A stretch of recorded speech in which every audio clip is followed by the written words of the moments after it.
Hello, everyone. This is Father Aaron, the Dungeon Minister. And right next to me, in no other direction, that way, is Bill, Paint Minis Live. Hey, how's it going, everybody? Yeah, Paint Minis Live. I guess when in Rome, right? Yes. You always have to do the hands, and you have to do the voice. Well, welcome, Bill. It's great to see you. Yeah, hey, thanks for having me on. I appreciate it. It's good to finally have a chat with you after 3 months worth of work on this project. So yeah. Well, and we've communicated before, but it's always been typing to each other. So right. Yeah. So it's good to kind of get you live. Yeah, it's fabulous, and thank you, by the way. There's a truly prodigiously sized box at my feet here, which I'm going to open very shortly. But I do like to build the suspense a little bit, so we'll just build the suspense and greet some people. There's RC Gunner, Grumpy Old Slan, hello Slan. Chameleon77, hello, good sir to you. Richard the Dungeon Crawler, hello Richard, how are you doing? I saw everybody. That you wasn't Grumpy Old Slan the gentleman that helped you out, like with Claricon? Yes, he was Grumpy Old Slan, the Claricon man. He was all over it. That's got a good rhyme to it. It does. I go for that, Yeah, he was a big part of that, a huge part of it. Also, actually, sent me a batch of minis, old school minis, which I have within arm's reach, but I won't because I'm trying to clear space because this box, as I said, is prodigiously large. He sent me some minis. A while back, and So, are they the old school like metal ones, like the lead cap? They are. There's actually there were some out. Hey, what's going on, TJ? Good to see you. Hey, TJ. I can't wait for TJ's project too. Oh, you doing something for TJ? Yeah, doing the Observer. Observer, right? The one with a bunch of the eyeballs that are Beholder. Kind of spaghetti. Beholder.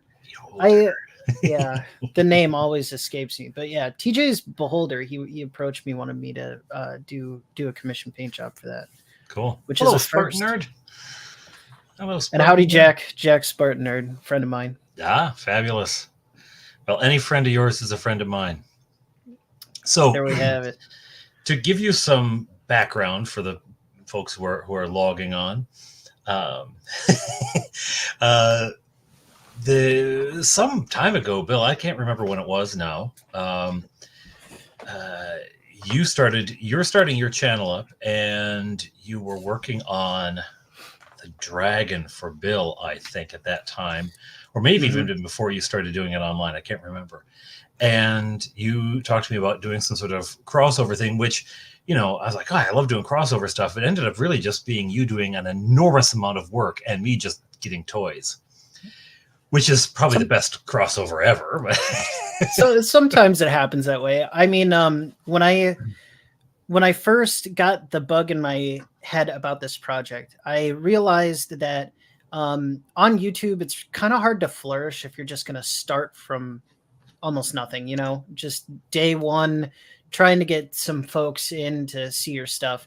And I had approached Bill Sylvie about doing the Grenadier Red Dragon. I was like, hey, can I just paint you something? I'll buy a model, whatever. Can I just paint you something, get my name out there? So he sent me that one. But then also a cadre of love came from that initial first project.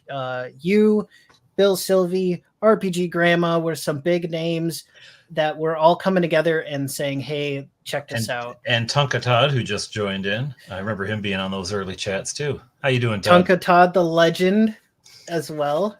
The BOGO. Right, yeah. And so a lot of these folks came in and were, kind of pouring out a lot of love for the channel, and we've been growing so far. We just passed 100 subscribers here on YouTube. But one of the questions I threw out there to just spur on a conversation, I just wanted to do some conversations while I was getting the dragon primed, was what's some of your favorite creatures from Dungeons and Dragons, or just, kind of role playing in general, just to keep the conversation going. And you had piped up that you really liked skeletons. And I was like, that's great. I can get a ton of skeletons, and later on I can paint this guy a bunch of skeletons. So it kind of became the next major project after I was finished with the Red Dragon. Yeah. And major is a good descriptor for it, because it was 40 some hours, is it? 42 hours and some change on this project. It was a ton of firsts that I have never done before. Some of it was very grindy work. The paint process itself was pretty decent. I've been through some grindy armies and stuff in the past when I was a little younger and doing this just as the hobby itself. But you will see what kind of grindy work was in store. So and if you want to watch some of the grind, those are all still archived over at your channel, are they not? Yep. Yeah. Brilliant. Yep. It's Paint Minis live, but we also love the people that come in and see the Paint Minis replay too. So if you're part of that crowd, thank you very much. For everybody too that came in and answered the rallying call to the Paint Minis live gathering here, I appreciate it. We were hoping to make this the biggest turnout for your live, want to make it special. That's fabulous. And well, look at that. I managed to post this video, this live chat, and not put your info in the description below. That's kind of typical of me. So I'm going to do that now. Nobody ever told me about all the nitpicky, dot your I's and cross your T's kind of things to do with this YouTube stuff. I've forgotten about the past 3 episodes or whatever to put my Paint Minis live Discord in there. Yeah. So I have to do that because I'd love more people to come and hang out in the Paint Minis live Discord too. It would be absolutely fabulous. It's always a lot of fun. The lounge cats. Yeah. We carry over some of the same energy that you'll find over at Dungeon Delver. Some of the slight chaos and craziness. Hello, Tim Chapman. How you doing? Hello, GM Jacko. Some people snuck in here on me. Oh, what do you know? And you got a new sub too. Either I did or you did. One of the two. Either way, it's fabulous. Somebody. I want to thank you, incidentally, for saying what is going to be in this box. My boys, I told my boys, so I got them in bed. Their official lights out is normally 9:30. I did it a little early tonight. I said, go to sleep. And once you're up here, unless the place is on fire or one of you is bleeding or vomiting, stay up there, because I'm going to be doing this, and it's going to be stuff that'll end up on the table, and we don't want to spoil the surprise. So they're all okay. Well, of course, knowing what's happening, there's no way they're going to sleep. And this is not a big house, so I'm not going to ever say what I'm opening. Okay, I will react with an "oh, cool," because I have seen them on your channel, but I'm not going to say what they are. So now, thank you for saying it. Can I talk? Can I say and talk about things? You go crazy because I've got headsets on a headset. Right. So I'll take that cue. I'll pick up on that. Go. I'll be the color commentator. You can be the play-by-play. Sure. I love it. I love Say what's happening on the field. Okay, speaking of what's happening on the field, I am going to, without further ado, hey folks, do you need to hit that? Oh well, thank you very much. Subscribe. I know Todd's a champion of the small channel. He is the man of the people. Yeah, he's a champion of the small channel, and he's also really attentive. Like we were talking about earlier, forgetting to do those things that he remembers them. He knows he's got a head for this stuff. Okay. Now, believe it or not, can I preface this with one more thing before? I know the Christmas Day angst must be upon you, but can I preface this with one more thing? Yeah. Todd worked with me for about 6 hours on this project as well. So I have to hand it to Todd too for, just the inspiration and ideas he had for some of this stuff was gnarly. And the way we were able to make it come together was pretty fun. So I think, definitely get to opening the package. And by the way, I hope I've never packed a package so thoroughly or professionally before. I was going to make sure it survived. It looks like the exterior of the box looks pretty good. I have to tell you that Battle and Barrow over in England sent me something. We exchanged adventures. So I wrote an adventure for his group. He wrote an adventure for mine. And his arrived. It looked like they had essentially kicked it from England over to Canada. And I was worried. And then I opened it and everything survived. The package looked like it had been through a war, but everything inside survived. So I have high hopes. This package looks fabulous. So it's a couple 100-mile basketball dribble. That's what I like to call it. That's about it. You ever see this? Is that the opening of Cable Guy, or is it Ace Ventura where he's kicking the package down the street? I can't remember. I think it's Ace Ventura.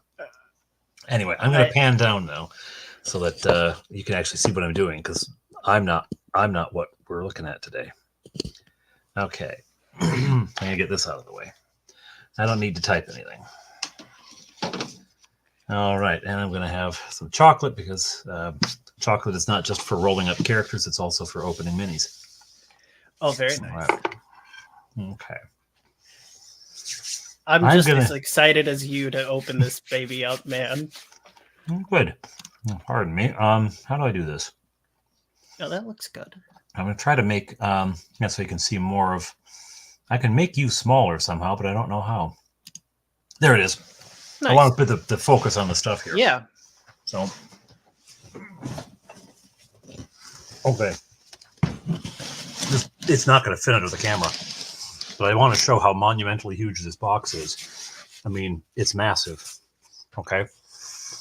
I'm going to back up a little bit. I played with the camera angles earlier. Oh, there you go. Yeah, that'd do it. Okay.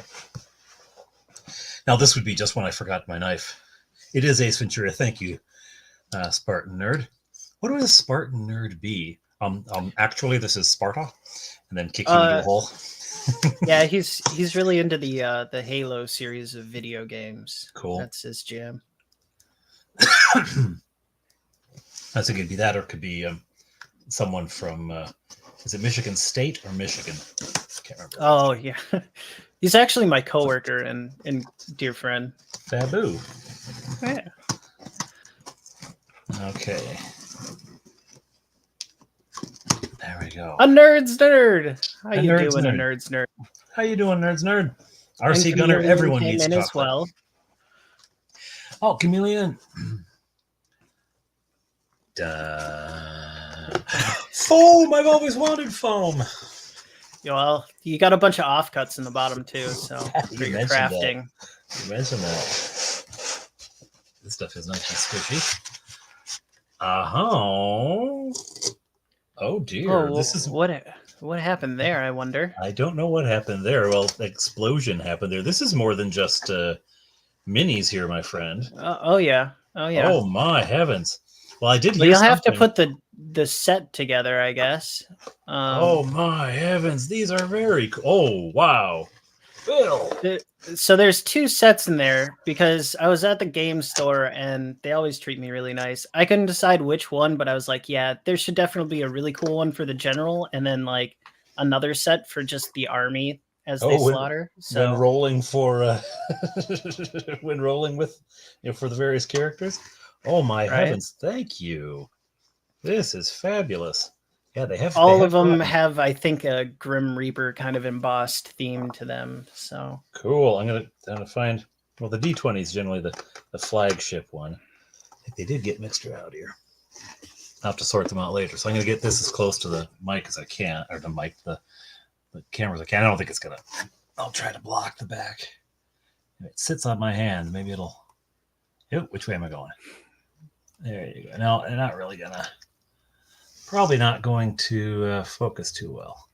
This isn't a great. Kind of see it. You can. Maybe take some pictures after or something. Post them online. Yeah, I will. I'll definitely take some. They're pretty small.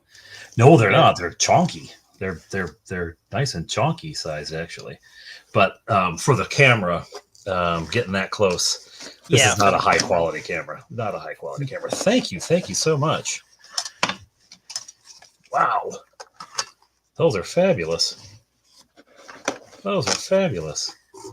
Like I said, I thought it would just, kind of add to your game too when you whip those babies out, and maybe if you want to do a roll on the table for the players, Oh yeah. it just heightens the anticipation there or whatever, kind Well, of adds the aesthetic. I have started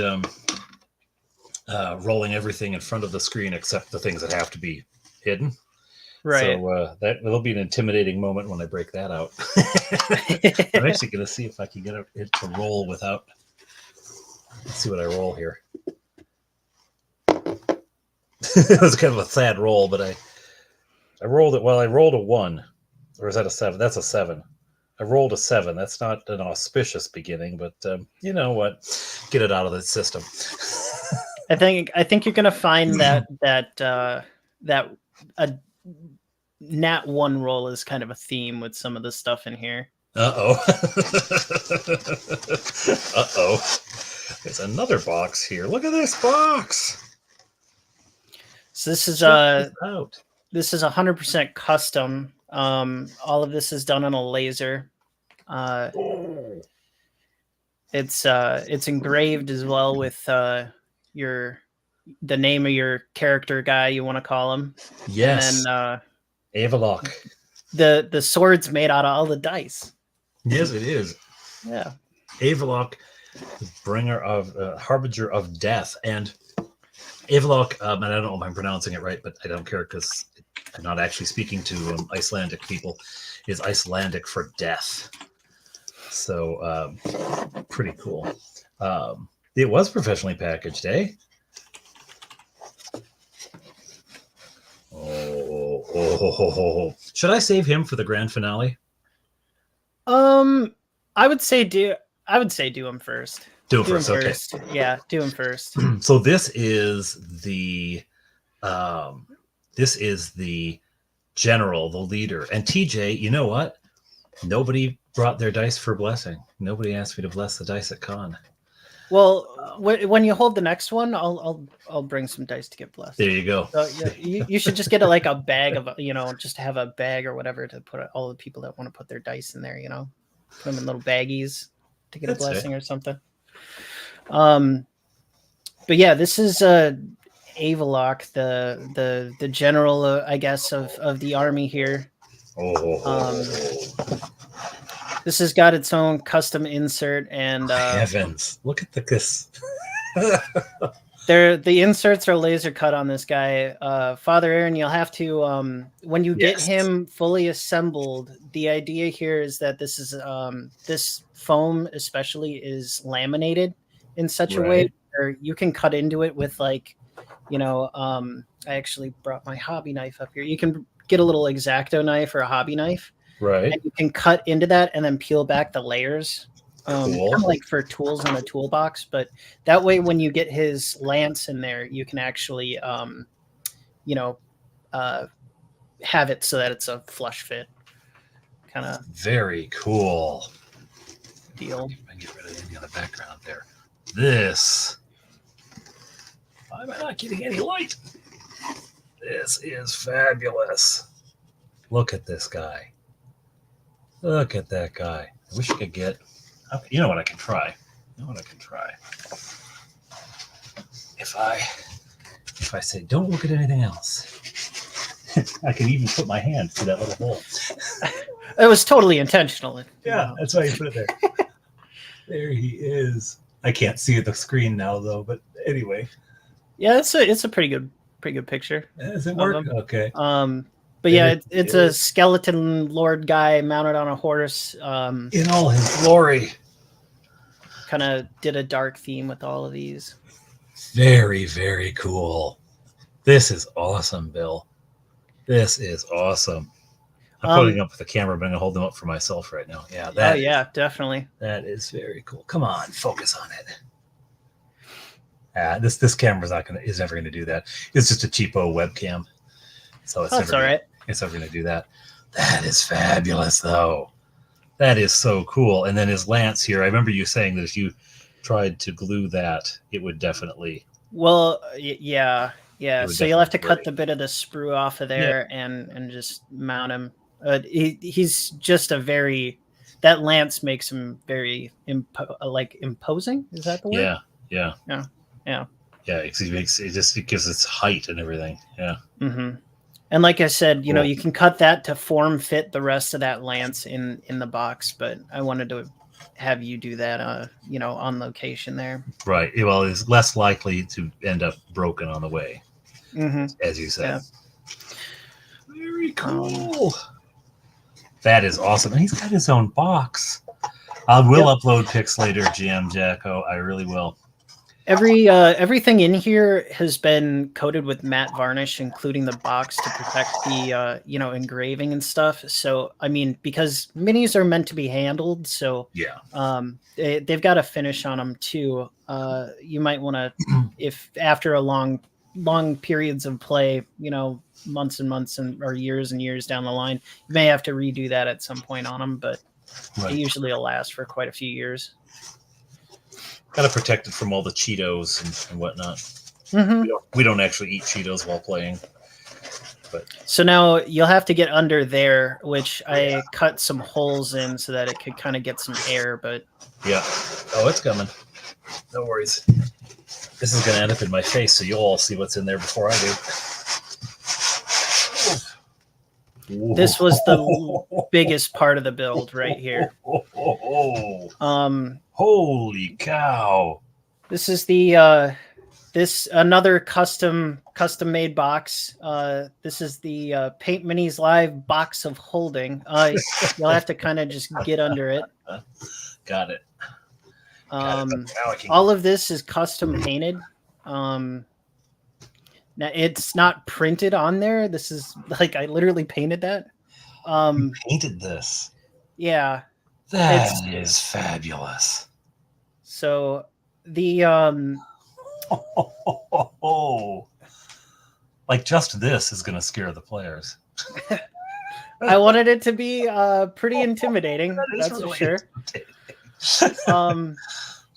No, I wanted to let you know I did do some research. That little like circle of magic and stuff. It's all hokey pokey mumbo jumbo. There's I thought it would be really bad if I sent something to a priest's house with like a literal. I had to do a research on it. I was like, I found somebody on DeviantArt that was selling this, and I was like, okay, all right, that'll do it. And it was prefaced that none of it was actually meant anything. So right. Oh, that's fabulous. That is very cool. So if I could take a moment to plug for myself here, this is you're receiving the first prototype here of the Paint Minis Live box of holding for miniatures.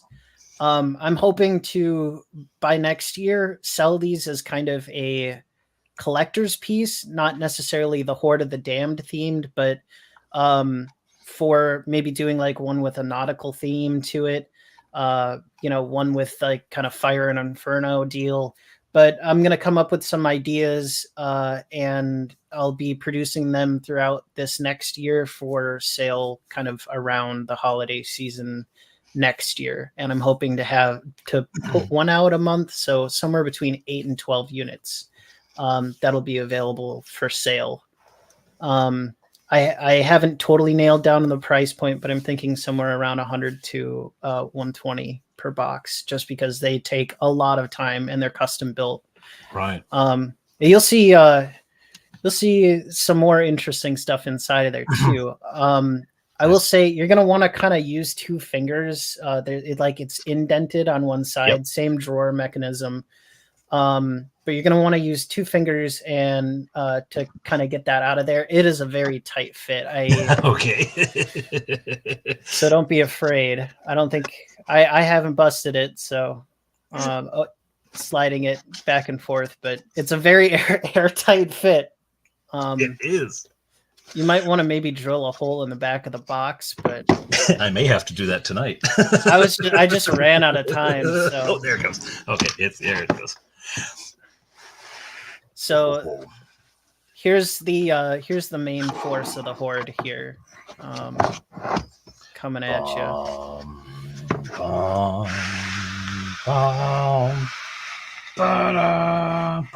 Bump, bump, bump, bump. And it keeps going and going. Yeah, it's like Star Wars. Going. It's like the Death Star. Good heavens! So I wanted to This leave you is some immense. room in there to fit more minis because you know you're not just going to bring the Horde, you're going to bring other minis too, right? Right. This is yeah, lovely. it'll fit quite a few minis in there. These ones are. This is specifically designed for the Horde of the Damned. I've got another one here. Just a moment. I've got another one here. This is for a larger scale, like Warhammer and such, but this was kind of a prototype. I meant to send this, but it wouldn't fit. So if in the future I have some more stuff to send you, I'll send you the other insert for it that you can switch out between this smaller scale 28 millimeter for D&D and the larger like heroic for, or just to have for larger minis. Okay, well, thank you. Yeah. Well, I think you may have an order here. You may have an order from TJ. Right. Well, I'm sure TJ is going to get his own special thing when we'll figure out something for his project too. Okay, I'm gonna start getting these guys.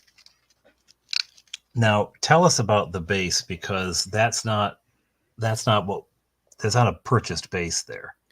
No, so the bases are also custom laser cut bases. Same thing with the box and the foam, and a lot of this was done using a laser. But these bases in particular, they're to same spec as Warhammer Fantasy, which was something that I kind of dipped my toes into real quick, but not really a ton. But they're nice square bases, and the size of them allow you to put quite a few minis on them without them tipping over, blah, blah, blah. But also they look really cool in formations as well. Yeah, of course, because they can get really close. Good to see you, Road March. Thanks for tuning in. Is Road March here? Hey, buddy.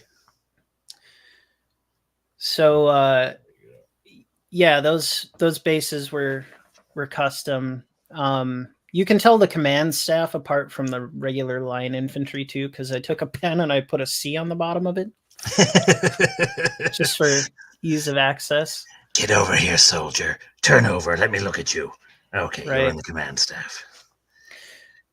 But yeah, that way you can tell them apart a little bit easier, and rank them up into proper little groups if you wanted them to be that way. I'm very quickly. Now you not only did you cut the bases, you also the basing on them is also something that you gave a lot of thought to. Well, it was 3 attempts at doing the base.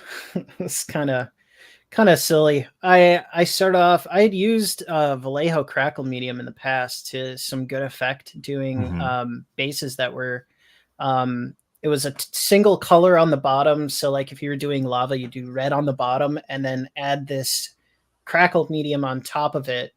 And then you would spray onto, while it was wet, the secondary color. So like black, and it would look like black rocks and the lava was cracking underneath it.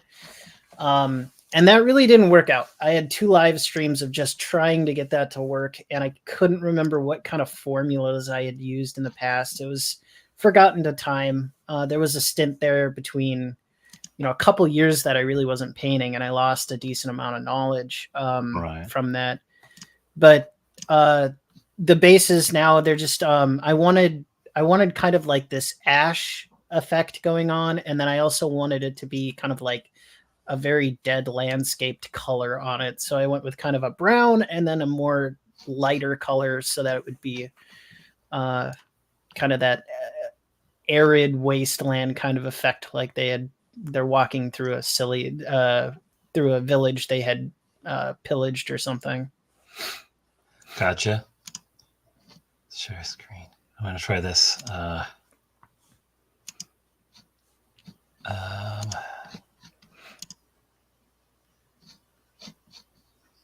There you go. There we go. I just quick snapped a picture so I could show some of the awesomeness of this. And the lighting's not great. I don't know. I didn't even think of like the quality of this camera before I started this, but look at that. I mean, that is beautiful. That is beautiful. I appreciate it. That's I kind of went all out with these guys. Normally, I don't do as many kind of details with the I guess the other bits of the model, doing the brass on the shields and belt color, their little tabards or whatever you want it, loincloths. and loincloths. Well, they have to be modest because they are, Right. I like the modesty of the undead here. Right. And just all of the other stuff that's on them. Usually I don't go that far, but I think it turned out great. It really makes them look quite the uniformed and spiffy force of shambling undead. It does. It does. They look fabulous. They look absolutely fabulous. That's very cool. Let's see. Awesome. So I think in total the force is 30 minis, but I might be wrong. A little fuzzy in my head on the exact number, but if you are wrong, we shall punish you. But let's see if I can do this again. There's another one. That guy. He's quite cool. Very nice. This is your flagman. Now tell me about the eyes. So I did kind of this green kind of glowy effect on their eyes. I kind of just wanted it to I wanted it to be a little bit subtle. It got a little pronounced on some of them, but I kind of wanted it to fit the crackle bases, where like since they were like the magic was kind of cracking out through the base, so to speak, and it was like that was what was animating them, was the magic or whatever was doing it, and it was kind of going to be represented in the eyes and the base. But when I couldn't get the crackle base to turn out, well, now they just have green glowy eyes. These are green glowy eyes because they're creepy, right? It doesn't have to and have I thought it would maybe tone down a little bit of the kind of really hardcore grimdark that I had going with the paint scheme too. They're really grimed up, and yeah, they are a lot of dark colors, a lot of kind of intimidating stuff. So I thought it maybe would bring a little bit more kind of a playful feel to something that's dark and menacing. A cheerful sort of grimdark. Right, yeah. That's fabulous, though. It really is. I'm pulling a few more out. I'm snapping a few more pictures here as we talk so I can upload them. Ooh, here's this guy. I got to get him in the shot. I got to get him a shot of him. So I'll see if I can get a couple more on screen for us here. These are fabulous, Bill. I mean, I've been watching them on screen, and now I understand, of course, that I'm showing people on screen as well, and there's no way to appreciate without actually being able to see these things in person. They're fabulous. By the way, thank you everybody in the chat for all of the compliments. It's really really heartwarming. I appreciate it. It is. I just noticed TJ's comment. Been a long project.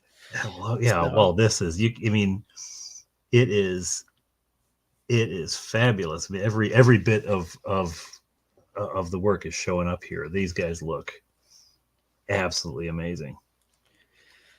So absolutely amazing. A little bit of process on the actual like carrying case part of that. The initial part, it starts off with just stock wood, this 3 mil plywood that I have, and it gets cut down into the design of the outer box, and then the cover.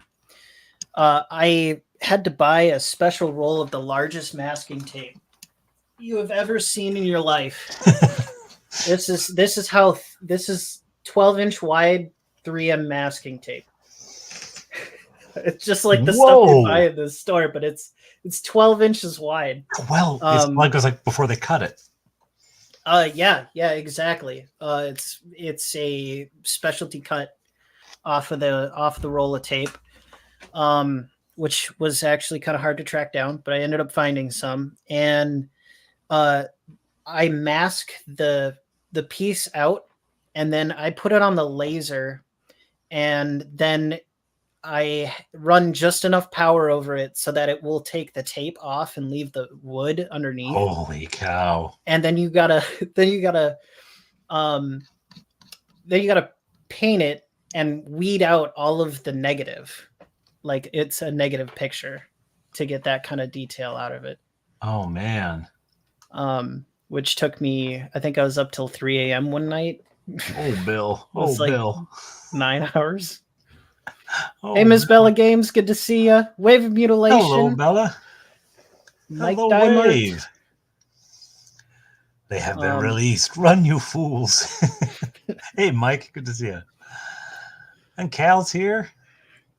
Everybody's in here. This is awesome. It's fabulous. It's fabulous. I'm just sort of scrolling up. Let's see who we got. I'm going to take another kind of... well, you know what I could do? I try to get a group picture with these guys. Group photo, everyone. Right. Say cheese. Now a fun one. Now a fun one. Right. I'm going to try to get these guys grouped together a bit and at least You think they'd be insulted if you asked them to smile? I can't stop smiling. Right. That's very insensitive. They'd have to go to being in my show. They'd go to HR with that complaint or something. Right. And I'd have to answer to Gary Gargoyle or King Owl or something. I'm gonna try to line a few of these guys up so I can get a family photo. This is so cool. Now I can tell you. Well, I'll tell you this. There was a possibility. It didn't end up happening because just things at the con and people's schedules didn't work out. I ran one game at ClareCon. I was going to run a second, and that second game was going to involve not these characters, because I knew I wouldn't have them when the con came, but would involve something about their story. And okay. I didn't. Where did General Eva go? Here he is. And so there's a larger. I already know where they're coming from, where they're going to. I've got quite a bit worked out for them. He'll be in the picture, but he won't have any lance there. I'm gonna get a family photo and throw that up online as well. So they've got a story all set. They've got a story all put together already. If it helps, it's a little coincidence, but they have some white on the bases. So, I know that you just did the Winter Battle Mat 2 video. I did. They're in a different direction. I'll say that much. They're in a different direction. But okay. But yes, that is one thing about these bases. They've got enough versatility. There's a sort of white and you can see from the ones that are on screen now, as I desperately try to arrange them to get a proper photo,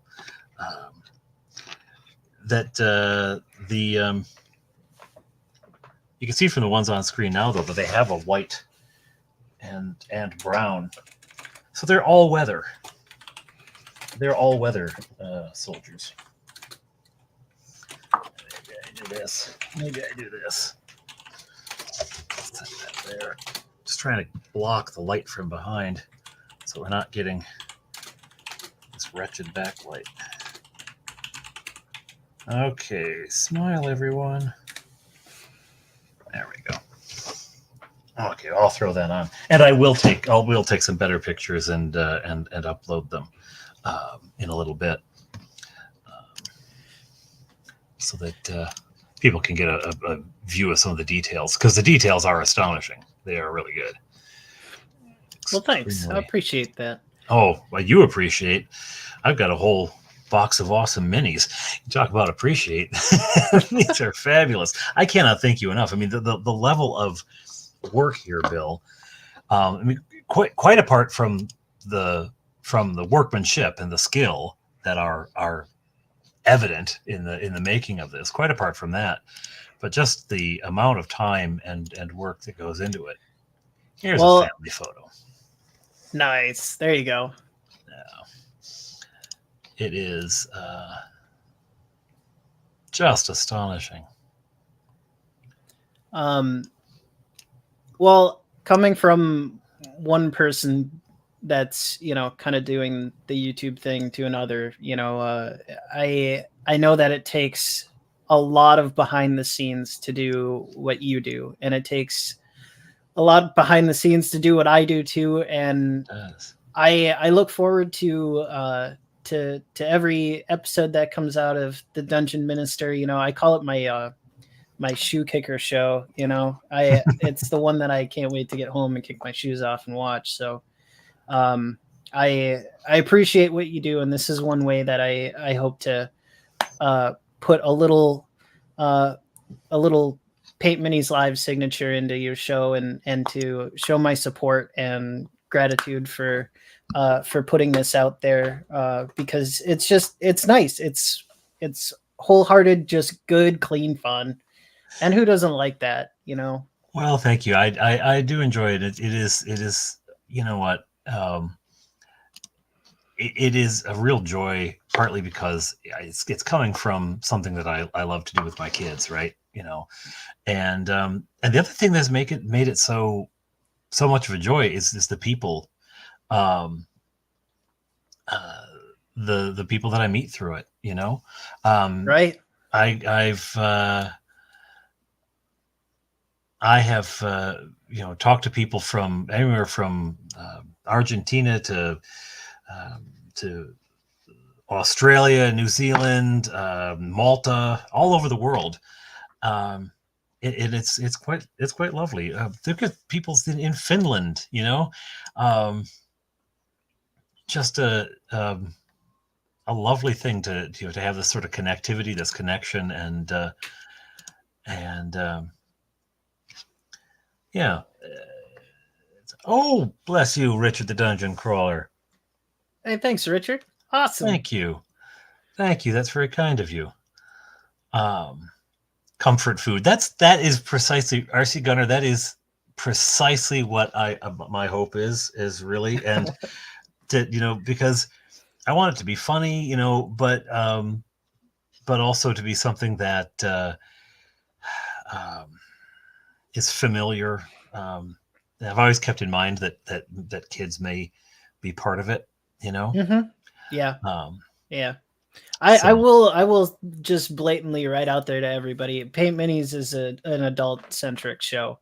I'm a bit I can be a bit of a sailor. Sometimes it's more focused on adults. So if you're watching this and you're like, oh man, I should have my kids watch how to paint minis from Paint Minis Live. I've tried to turn the censor on as much as possible, but I do mark the show. It's an adult for adults. So right. I have to say, that said, Bill, you have a healthy dose of Minnesota wholesome going on. So I've never actually heard anything said on your program that I wouldn't want my kids to hear, other than plans for about those guys. Yeah, because I didn't want them to know about it. Some of the older stuff that we did, we were just, you know, kind of the nervousness around the camera, and some of that let quite a few words slip, you know, but we've tried to scale a little bit back a little bit, you know. And another thing too with these minis is, I know that you go out and play with like a lot of people at, you know, the Goblin shop, Hooded Goblin, Hooded Goblin, you know. Yeah. And I thought, what a, you know, wouldn't it just be awesome for this guy to walk into the Hooded Goblin next time for a Oh, pickup game or something, and then him just slap this down on the table? Like, believe you me, I will. just to flex on the rest of the nerds in there a little bit. I wanted it to be something special like that. I'm gonna get there, and I'm gonna be like, oh, I brought a little something along, and just start setting them down. And then, when is it going to stop? He's already put 20 down. He's still going. Right. Let's see. I got a whole vacuum up here. 4, 5, 6, 7, 8, 9. Okay, hang on. I've lost count. That's how many there are. 5, 6, 10, 12 up there. 13, 14, 15, 16, 17, 18, 19, 20, 22, 3, 4, 24. Then still in the box for 25, 6, 7, 8, 29. And the general makes 30. Boom, boom, boom. Yeah, okay, it was 30. It is 30. Okay. You're spot on. Nice.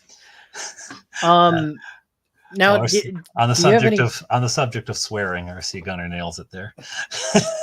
Right. So do you have any questions on any of the stuff in there? I think I've gone over a lot, but is there any questions you got about it? Well, I have to say, I have watched the creating of much of this. I mean, whenever I was at all able to, I logged on. But for the sake of, first of all, for anyone in the chat, please post questions for Bill about the creation of this army. Sure, yeah. Q&A away. And so what I'm going to do is I'm actually going to ask, for the sake of, because I know some of the answers, but I'll ask them for the sake of the question. Well, here's RC Gunny. Are those custom minis? These minis they're not custom per se. They are from Highland Miniatures. They are 3D printed miniatures. I got mine printed through a small studio in the UK called Sundered Studios, because I have not yet figured out how to calibrate a resin 3D printer yet. But I have one. It's not ready to go, and I wanted to get working on this project. But those are 3D printed miniatures from them. They're nothing is custom modeled by myself. The general is a White Lord on mounted White Lord or something like that from the Age of Sigmar line, I think, from 40K. But I saw it and I was like, yep, there's our general. What's the price? And my wallet cried, but everything was okay. It was like it had to go. Well, I'm just joking. It was one figure price. It wasn't that bad, but I like to harp on GW a bit for their outrageous price. Games. Yeah. Well, and this is the thing. I mean, and I know there's an aspect of this which I know is investment in the channel. I mean, it's exposure, it's that kind of stuff. But you've been incredibly generous with this project. I mean, I just want to put that out there. You've been incredibly generous with this project, and that is astonishingly. I always operate on the idea that, well, who on earth,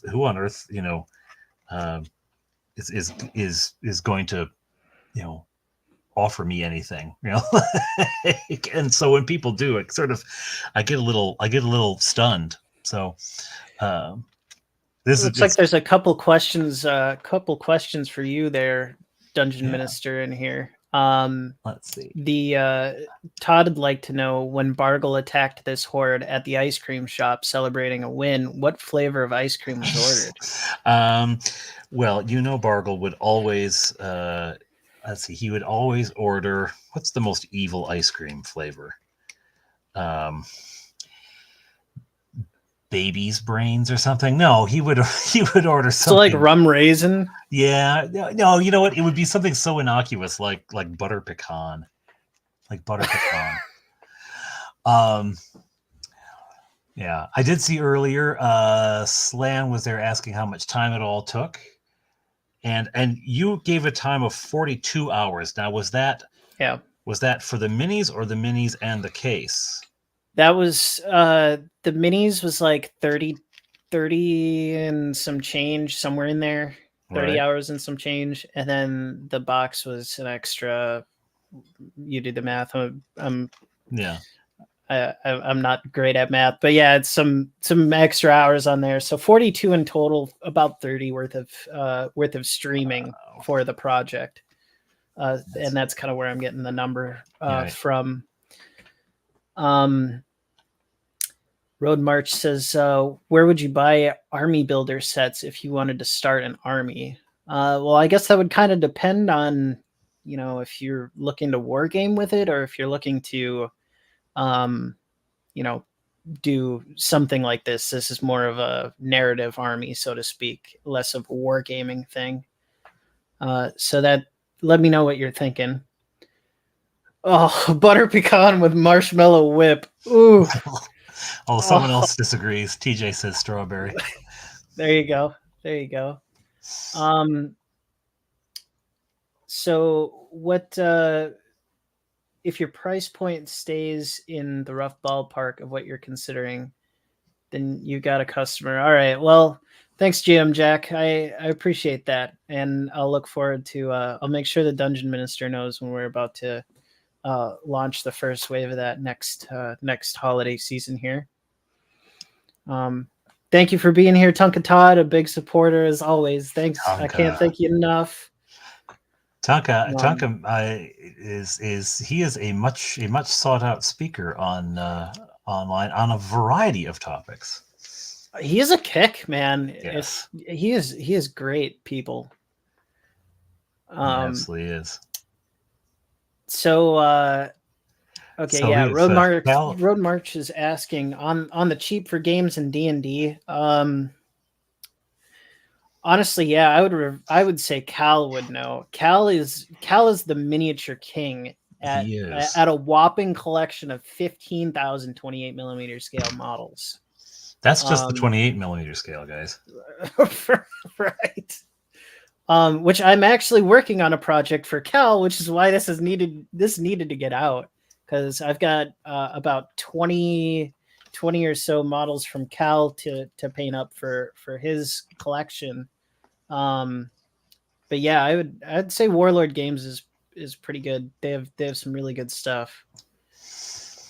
I'd probably start there. I went on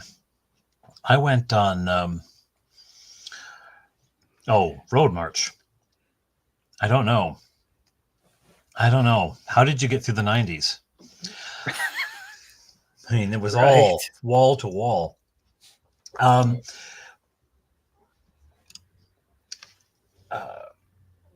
What was it? Oh yeah, I went on eBay a while ago and I found there was a whole series of minis by who was it by now? And they come on sprues. So you gotta break them off. You gotta put them together. But they actually weren't bad. They weren't bad. Let me see if I can find the name of it here. A lot of my stuff that I have for like 40K is honestly eBay rescues. Yeah, is kind of what I call them. And where I'll strip all the paint off of them, and that is a great place to start too. Just secondhand models off of eBay if they're in good condition, even though if somebody like just slaps some paint on it or whatever, you can get it off with a little bit of green stuff, and there's the base of your army right there. Absolutely. You get, and here we go. Frostgrave miniatures. A sprue of these for $8.49 US. Now, that ain't bad. No, it's not. Now, that's, the shipping then, this is where they get you because the shipping is another 14 and change. Okay. Yeah. And then if you're in Canada, it's about, 19 and change. So you're paying more, Canadian, you're paying $11.50 for the minis and nearly 20 to ship them. But yeah, they come in these sprues, and you can actually, especially if you can find them closer to you and work a deal on the shipping, you can actually end up pretty decent little army without too much work, without too much expense. I actually ended up on eBay. I found I guess it's Warhammer. I guess it was a bunch of lizard creatures, lizard men. Oh yeah, skinks, I think they were, and it was $20. So someone out in Vancouver had it, and so I think the entire thing with shipping was maybe $25. It was really reasonable. Yeah, the Frostgrave ones look really good. The Frostgrave ones do look really good. And this is none of them come with this though, guys. None of them come with this. If you're looking to get them painted, and you're looking to get a sweet carrying case like this, I'm sorry, but Paint Minis Live is the only way you're going to go. And the fortunate thing is he's awesome to deal with, and you get to watch it unfold online if he makes it a show out of it. That's true.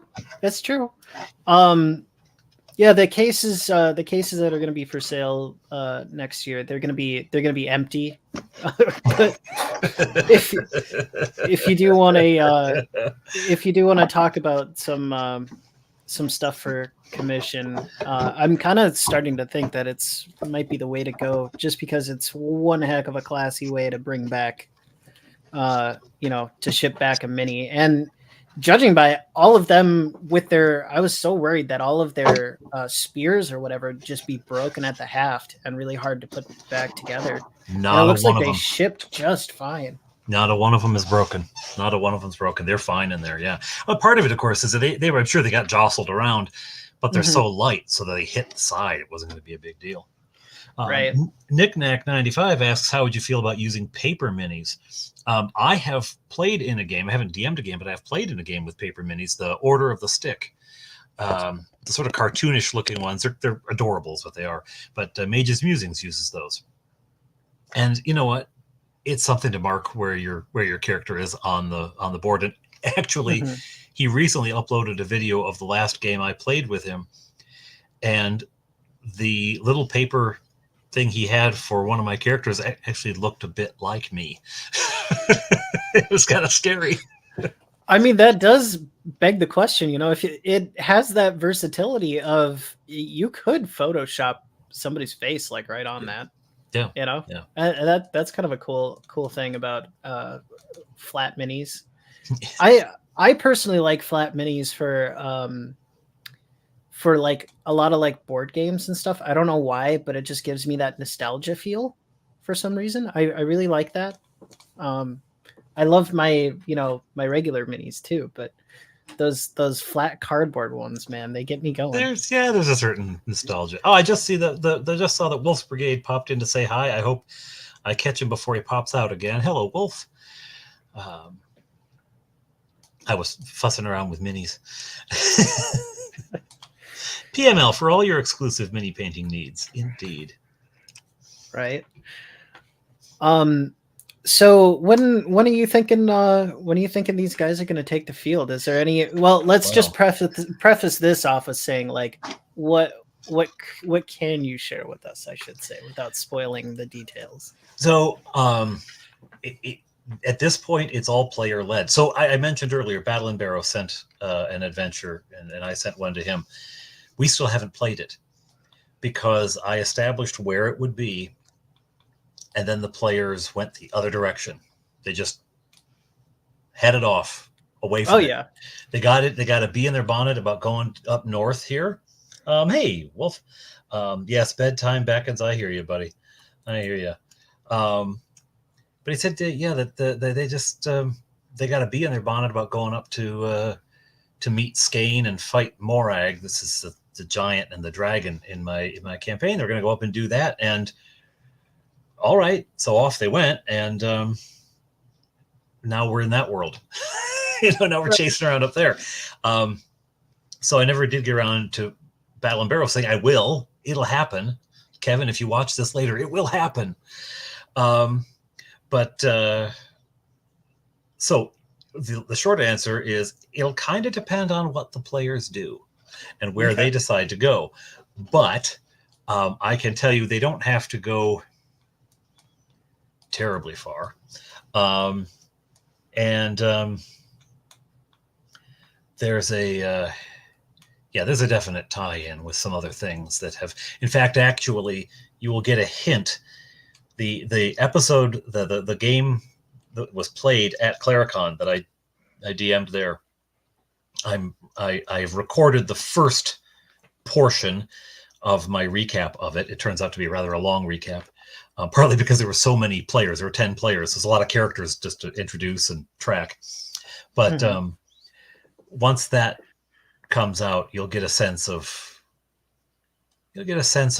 something to do with this these minis and where they will show up. I'm being careful because I heard someone shuffling about upstairs. Okay. But you'll hear something about the about those guys. About these guys. Yeah. You'll hear about them. Okay. So won't be too long before you'll know something. And a bit longer and you'll know a lot more. So is that vague enough? Yeah, that's good. That's good. Just a little crumb was what I was looking for. Yeah.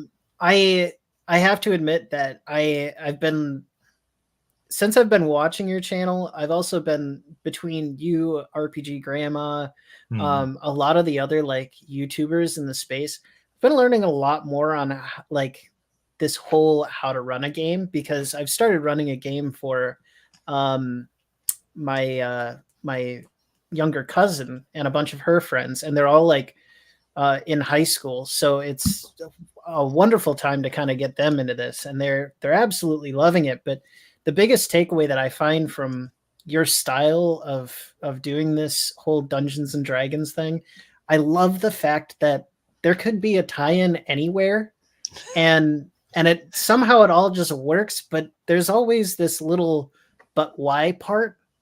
That why were the goblins there? Why were the villagers there? Why you know, the story has a sense of a living world with many different tie-ins that come through it, kind of Game of Thrones-esque, that I really enjoy.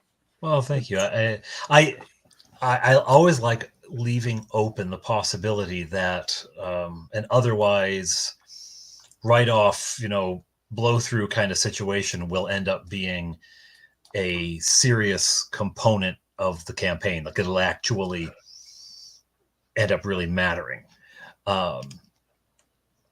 So I like that.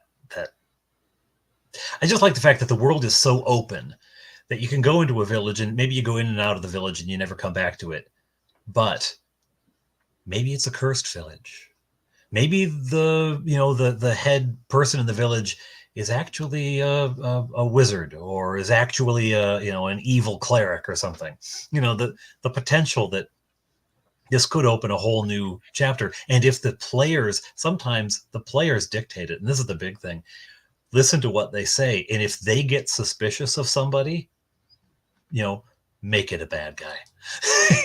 Right. Like reward their investment in the game by giving them something. Like one of the classic examples for me, I don't really think of traps a lot, primarily because I always imagine what the place they're exploring used to be. And it's generally, it's an old monastery, or it's an old fortress, or it's an old wizard's home. And why would you put traps in your own place, right? Like you go into the kitchen, You've got to dodge around a trap so you can go get some cookies. Hello, Nordic. But the characters, the players were like, well, we got to check for traps, full fire, check for traps, and my wife's like, okay, I'm going to check for traps. So then I realized, oh yeah, I haven't put in traps in a while. And so now there's a trap there. Oh no, you didn't find it though. So just because they check for it, I'll put it in. They haven't picked up on that yet. So if they did, they'd stop checking for traps. Right. Or make it a good guy trying to infiltrate a bunch of bad guys, says Grumpy Old Slam. Yeah, it's been, I haven't been here for too long, but it's always fun to go back to and check out like like the first Battle of Honeywood and some of like this game has been going on for a while, man. Yeah, it was a couple years. There's always something good to watch. That's for sure. That's very kind of you. Tell me about your game. What have you started out? Well, it's been quite a ride. It's my first time like seriously doing a campaign as the game master. And I've only kind of done some one-shot stuff in the past that went pretty well. Mm-hmm. We had the characters get together. They have a party of had a party of 4, and within about the first 5 minutes, they had gone from the opening, which was I had them all describe their best friend without using any name or very distinct traits of them. Just generally, what is your best friend like? And so they all kind of went around describing their best friend and maybe a story about a good time without a name. Oh, that birthday party with such and such was so great. We were all there. Now this is then this was their opening, and then I said, and the priest walks down the aisle and takes the podium and says, "Well, thank you all for speaking at our dear friend's funeral. It was so nice to have you all here, and thank you to our speaker." Okay. Yeah. So they were speaking a eulogy, was how they met. Wow. And I had them this cockamamie scheme in my head that a priest was going to present them this picture, and on the back of the picture was an address, and it was misdelivered to this person's house. But since it was their last belonging that wasn't claimed on their will, that they had to go and deliver it, well, they decided the priest needed an arrow in their ankle. So within about the first 5 minutes, like they were basically on the run. And it just got kind of crazier and crazier after that. The main component of the story was they're trying to stop a newfound cult that has spring up from somebody who had found a magical well where if you throw life into it, if you think of somebody or some type of life in your head, you can generate life from the amount of life you put into it. So some guy stumbled across this and has started recreating family members at first and then kind of went power crazy, and he's now basically creating the alien from Aliens, and he's trying to overthrow the world basically and turn humanity into his perfect species. Yeesh. So they're trying to stop that from happening. But it's been wild, man. I've come back to RPG Grandma, your videos, Dungeon Delver for advice. Even at one point, we had quite the murder hobo in the group, and that needed to be tamed a bit. But it's gone well. They've had a lot of fond memories from it, and I've heard from other family members and stuff too that they talk about it quite a bit. So I guess I'm doing something right under you guys' tutelage. Well, it sounds great. That idea for the opening is the way to pull the rug from under them, right? I mean, there they are, and they do. Okay, what is he doing? What are we doing? Okay, I'll describe this stuff, and then boom! Thank you for speaking so kindly of the departed. Right, awesome. Right.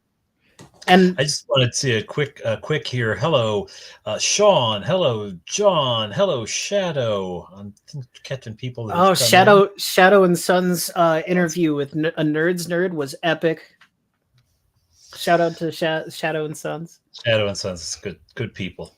Good people. And I would say the son half of that duo, Shadow as well, but the son half of that duo has chef's kiss taste in hats. Good lad. Oh, nice. Something to watch a little later, I see. Hey, Wolf, you have a good evening. And give my best to Rulin as well. Mm-hmm. Yeah. Murder hobos have been given a bad name. I let it slide quite a bit. Not gonna lie, though it ran on a bit long. Todd was not in my game, but I know that Dungeon Minister plays with Todd a lot. I've played with Todd once or twice too at on James James F. Keck's channel. He just does open play and play tests for his RPG modules.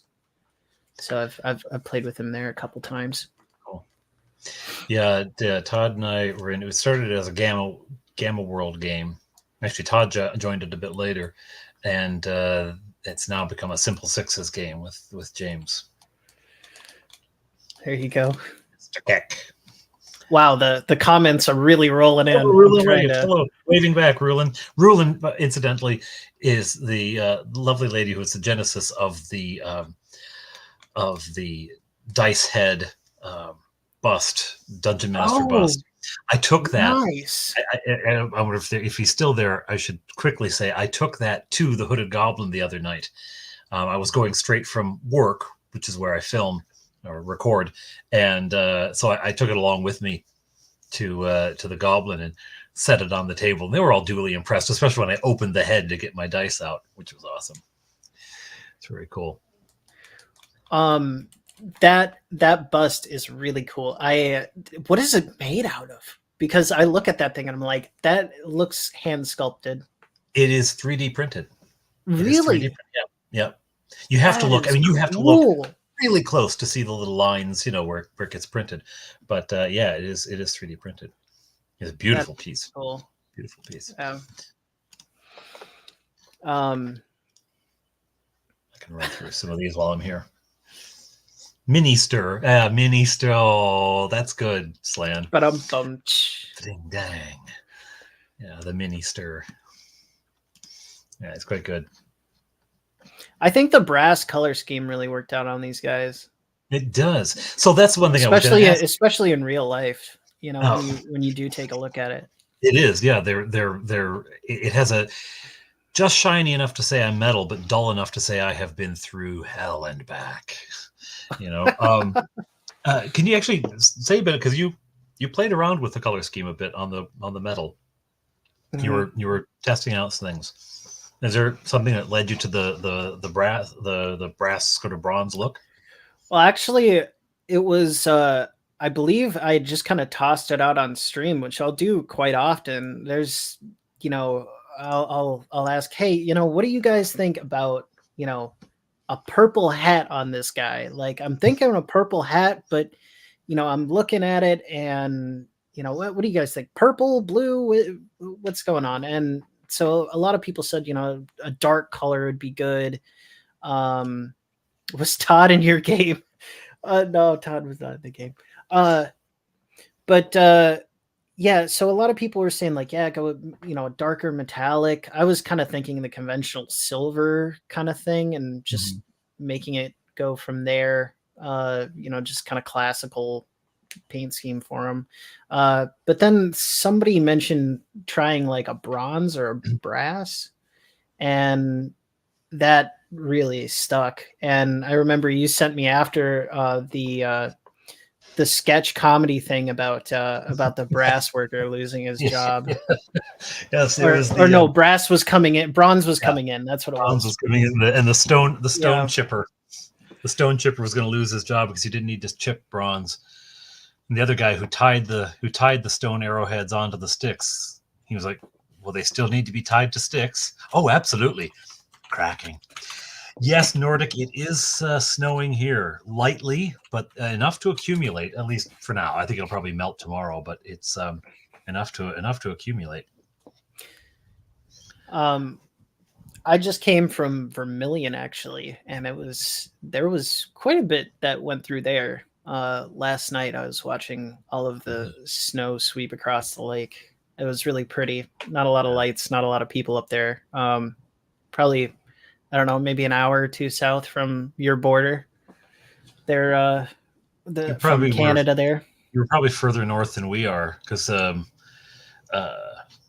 because it isn't Toronto. Yeah. It sticks down. In fact, if you head direct, we're probably pretty much directly west from you in the Twin Cities, maybe even a little south from you, because you're sort of Twin Cities area, right? Yeah. Broadly speaking, I try to keep it vague, a little bit vague. Yeah. But yeah, Twin Cities area. is where I'm out of. Um, so yeah. Actually, come to think of it, yeah, you might be south. Isn't that odd? I know Yeah. that when they told me it was only going to be a couple days before you got it, I was like, oh wow, I was expecting a week. I thought it had to go north and up and over, but Yeah. apparently Yeah. they just go right across, right under, and then back up again. Yeah. But it went down to the sort of north corner there. I think it's north east corner of Ohio, northwest corner of Ohio, and then snuck up in that way. Okay. But good night, GM Jacko. Your eyes are burning. It's because you have looked at all of the evil. You are gazing upon evil itself. It's fabulous stuff. But yeah, you were saying earlier how this was kind of a an investment, a little bit of exposure, and yeah, that's definitely kind of the case with this project. I think the other part of it too, with like just a project like this, was knowing that these models were going to go and get played with, it was a huge driving factor for me. Like Definitely. I love doing pieces that will, that are wonderful pieces of art that are going to be, in a display, or just on a, in somebody's place to make it feel more cozy and home to their liking. That's always good. But just knowing that these were going to get played with, and that I mean, to be honest, the two little boys part played a huge role, because I was like, man, if I was in a game with some of these minis, like that, it was a big driving factor knowing that that these were going to get put on the table and messed around with and Cheeto dusted up. Yeah. I thought that bronze the orange would be a nice contrast too. It'd just be a contrasting color. There will be no Cheetos at the table. Not when these are out. Right. Well, have Cheetos at the table. They're varnished and everything. Like, you can just, take a little brush and like they'll come right off. Dust them off. But that experience of playing Dungeons and Dragons at a table as, a little tot, I never had really that experience. I didn't come into gaming until much later on, like basically after, like almost after high school.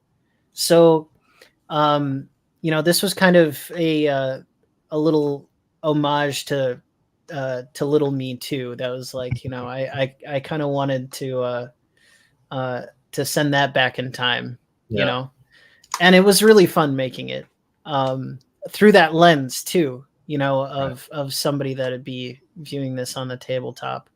Well, and knowing the end destination of that. I tell you what I am going to do. I am planning to at minimum audio record the moment that these hit the table. Oh, so please do that. That'd be great, man. That'd be great. I'm always a sucker for the reaction. That's the best part of these projects. So. Nordic is asking, Father Aaron, I want to make an NPC in your honor for my campaign setting, which, thank you. What would you like to be in my world? Oh, man. What would I like to be? I mean, it would be cliched to say cleric, wouldn't it? It would be cliched to say cleric. Actually, I think Battle and Barrow put a cleric in that he said was supposed to be me. I did note that the model, the miniature he used, was rather large around the middle section. I can't say that I was faulted, but I noticed. Let's see.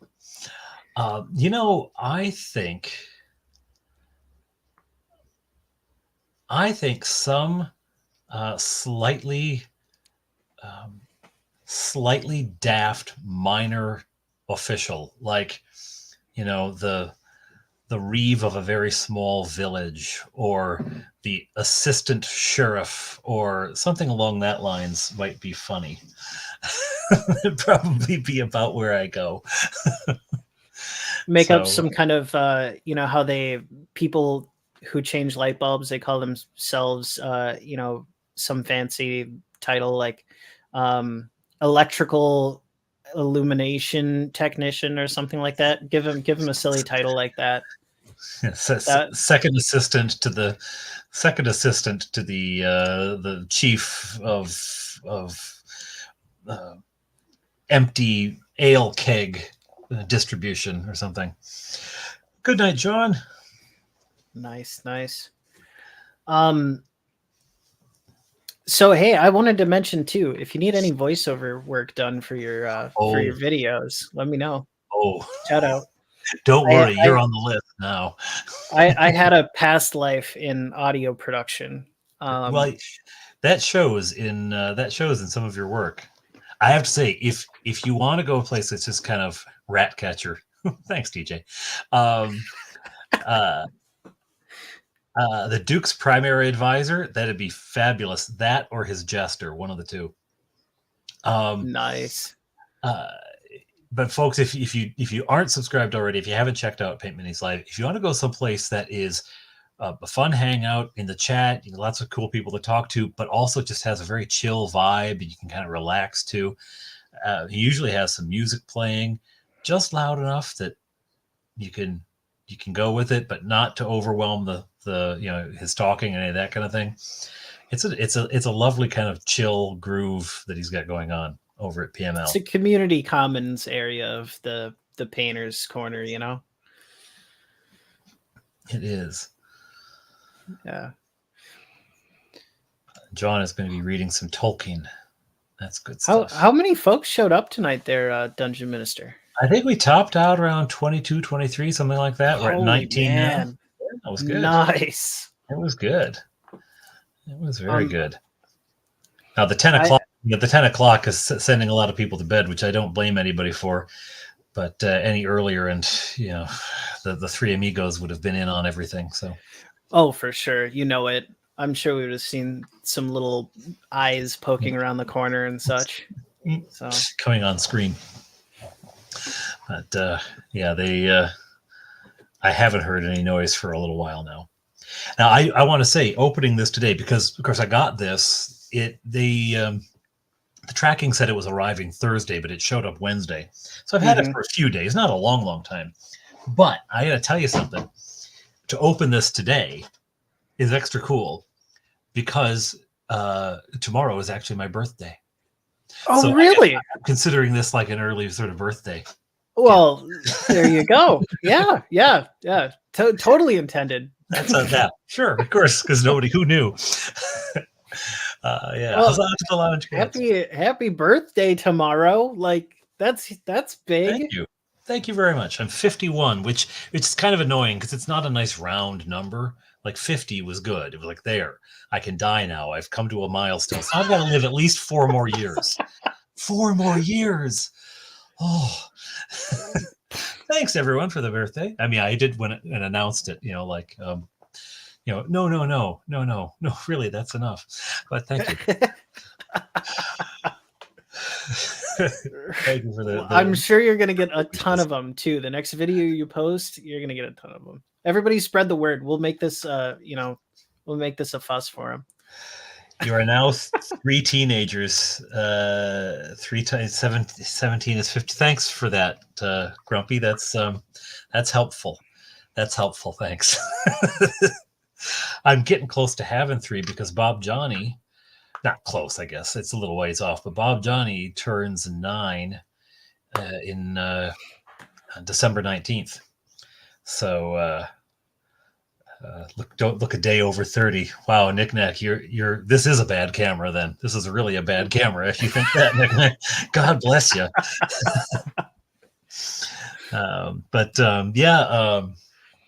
He's going to be 9, and Touchberry is already 11, going to 12 later on, and Fleetwood is 13, and every inch of 13. I can't believe he's going to be 14 in February. So wow. Yeah. And you know what they say, that they hit the teenage years and the eye rolling and then think, oh, they're not my kid. I know my kid. I don't even know where he picks it up. Like the only places he goes is like church and violin lessons. And but, So well. how much of the game bleeds back into the family culture? You know what I mean? Like does it mix quite a bit, or like what is off the table, you Well, know, culture I'll, of the game in your house? I'll say that um, that over there. My all of the boys are now, just mad about D&D. Like that's the Yeah. thing, right? Mhm. So that's been a huge thing. Um, they um, occasionally they'll joke about touchberry this and Fleetwood that and that kind of thing. But I mean, generally speaking, because they spend a lot of time together, and so they're pretty well solidified in who they are and Mhm. what they do. Um, let's see. Secretly trying to take over the remnants of the empire. I could do that. Duke's primary advisor and secretly a powerful wizard who is pulling the puppet strings behind the scenes. In the wake of the collapse of the empire, secretly trying to take over the remnants of the empire. Yeah, sort of a Sith Lord. I could do that. That works. I dig it. Human brain loses its natural empathic capacities during the ages of 13 to 17, hence the appalling teenage years. Yeah, that's probably about it. Oh, well. I mean, major rewiring. Amen to that. Anyway, well, Fofire just got home, so I'm gonna, that means that we've been going for an hour and Quite a bit. So, well, thank you very much for having me, Dungeon Minister. I really appreciate it, and I look forward to continuing to watch the story unfold. And I look forward to bringing these wicked individuals into the story. Thank you, everyone who's not subscribed, everyone who doesn't know already. Go over and check out Bill's channel. I'm once more going to put it in the chat. Go check out his stuff and sub and give him some love. Hang out in the. I will see you in the chat over there among the lounge cats many an evening. And thank you, Bill. Thank you. It's absolutely fabulous. I don't have a horn, but can I blow it this time? Is that Yeah, all right? It's all you. You go ahead. Fabulous. I obviously can't blow it or I'd wake the kids up. So right. That's what thank you for handling that on my account. All right. You guys have everyone have a good evening. All right. Take care, everybody. Take care. God bless. Bye-bye. Bye.